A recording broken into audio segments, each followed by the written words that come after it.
Cricket থেকে রাজনীতি, রাজনীতি থেকে আন্দোলন, আন্দোলন থেকে ক্রিকেট এবং ক্রিকেট থেকে আবার ব্যক্তিগত।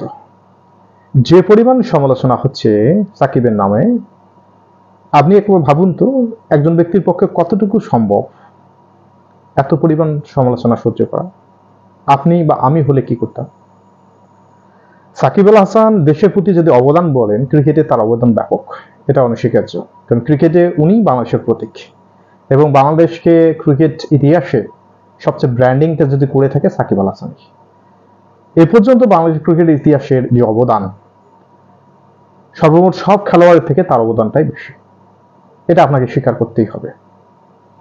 সাকিব আল হাসান রাজনীতি করেছেন সেটা ভিন্ন একটা বিষয়, কারণ রাজনৈতিক দর্শনে যদি কথা বলেন, একটা রাজনৈতিক দল আর একটা রাজনৈতিক দলকে ঘৃণা করবে বা সমালোচনা করবে, এটাই স্বাভাবিক। বাংলাদেশের প্রেক্ষাপটে এটাই হয়ে থাকে। আর রাজনৈতিক অধিকার সব মানুষের আছে, করতেই পারে, অন্যায় না করলেই হলো। সে অন্যায়ের জায়গা থেকে সাকিবকে সমালোচনা করা যেতে পারে, কিন্তু ক্রিকেটার সাকিব, তার অবদান কি আপনি অস্বীকার করতে পারবেন? বাংলাদেশের ইতিহাসে সাকিবের চেয়ে বড় স্টার রয়েছে? সাকিব এত পরিমাণ অবদান রেখে সে ক্রিকেট থেকে কিছু পাবে না বা উপার্জন করবে না, এটা হয়? এর চেয়ে কম পারফরমেন্স করে তো অনেকে অনেক কিছু অর্জন করেছে। সমালোচনার মাত্রা একটা থাকা উচিত। কিছুদিন আগে তাসকিন আহমেদ বিশ্বকাপে খেলতে গিয়ে ঘুমের কারণে ম্যাচ মিস করেছেন। আমি যদি পেশাদার ক্রিকেটের কথা বলি, এটা হলো ব্যাপক অন্যায়। অনেকে বলার চেষ্টা করেছেন যে ছোট একটা ভুল হতেই পারে। নো, পেশাদার ক্রিকেটারের সবচেয়ে বড় অন্যায় হলো কোনো কারণে ক্রিকেট ম্যাচ খেলতে না পারা, ইনজুরি ব্যতীত। আপনি ব্যক্তিগতভাবে বিশ্বকাপে গিয়ে কি করেছেন না করেছেন তার থেকেও বড় কথা, আপনি ঘুমের কারণে ম্যাচ মিস করেছেন, কিন্তু তারপর তার প্রতি সহানুভূতি দেখানো হয়েছে, অল্প সামান্য একটু সমালোচনা হয়েছে, তারপরেও উনি প্রায় কেঁদে দিয়েছিলেন। আর সাকিব আল হাসানের প্রতি যেটা অন্যায় হচ্ছে, ওই জায়গায় তাসকিন থাকলে কি হতো, বা অন্য কোনো খেলোয়াড়? একটু মিলাই নেন। স্টার তো সাকিব আল হাসানের থেকে বড় কেউ না। তাসকিন আহমেদ যে পারফরমেন্স করেছে বাংলাদেশের হয়ে, বা যে পরিমাণ স্টার সে, তার থেকে 10, 20, 30 গুণ বেশি সাকিব আল হাসান। তাহলে এক একজনের ক্ষেত্রে এক এক রকম হবে কেন? মানে বাংলাদেশে এরকম হবে যে বেশি অবদান রাখবে তাকে বেশি সমালোচনা করতে হবে, তাই না? তার ব্যক্তি জীবনটা আলাদা, আপনার আমার ব্যক্তি জীবন আলাদা না? আপনি বলতে পারেন বুকে হাত দিয়ে যে কৈশোর থেকে যৌবন পর্যন্ত বা যুবক বয়স পর্যন্ত আপনি কোনোদিন ভুল করেননি, বা ভুল না করলেও ভুলের ইন্টেনশন আপনার জাগেনি? তো সাকিব কি তো রক্ত মাংস মানুষ না?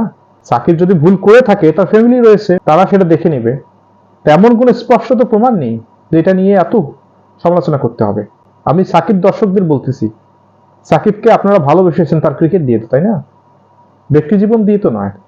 আমি সাকিবের কি ক্লোজ ভাবে মিশে দেখেছি সাকিব কি রকম, সে ক্রিকেটে পারফরমেন্স দিয়েছে, উৎসাহ দিয়েছি, তার পারফরমেন্সে আমরা আনন্দিত হয়েছি, আবেগে ভাসিয়েছি, বিনোদিত হয়েছি। তা কি অন্যায়টা করেছে সাকিব আমাদের সঙ্গে?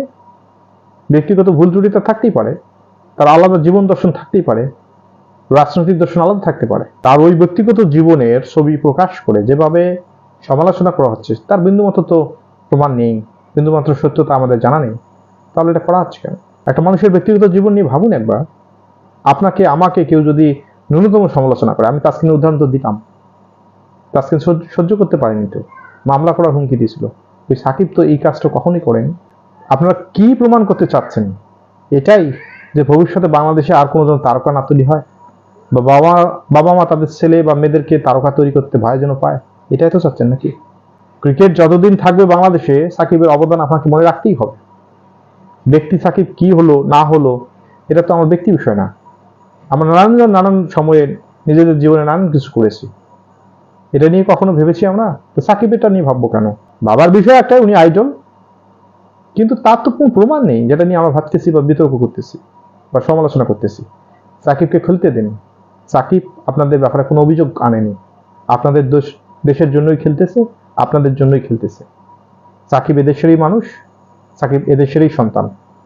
সুতরাং ভালো না বাসলে আগলে রাখার চেষ্টা করুন, আর আগলে না রাখতে পারলে এড়িয়ে চলুন। সমালোচনা করার অধিকার আপনাকে কে দিয়েছে? আগে নিজেরটা ভাবুন, তারপর সাকিবেরটা নিয়ে কথা বলুন। সাকিব যে পরিমাণ অবদান রেখেছে বাংলাদেশের হয়ে, তার ন্যূনতম অবদান কি আমরা রাখতে পেরেছি? প্রশ্ন আছে তো। সামাজিক যোগাযোগ মাধ্যমে এখন একটা বিতর্কিত জিনিস ছেড়ে দিলেই হলো, সেটা যৌক্তিক পর্যায়ে আছে কিনা, ন্যায়সঙ্গত কিনা। এত আকর্ষণ কেন?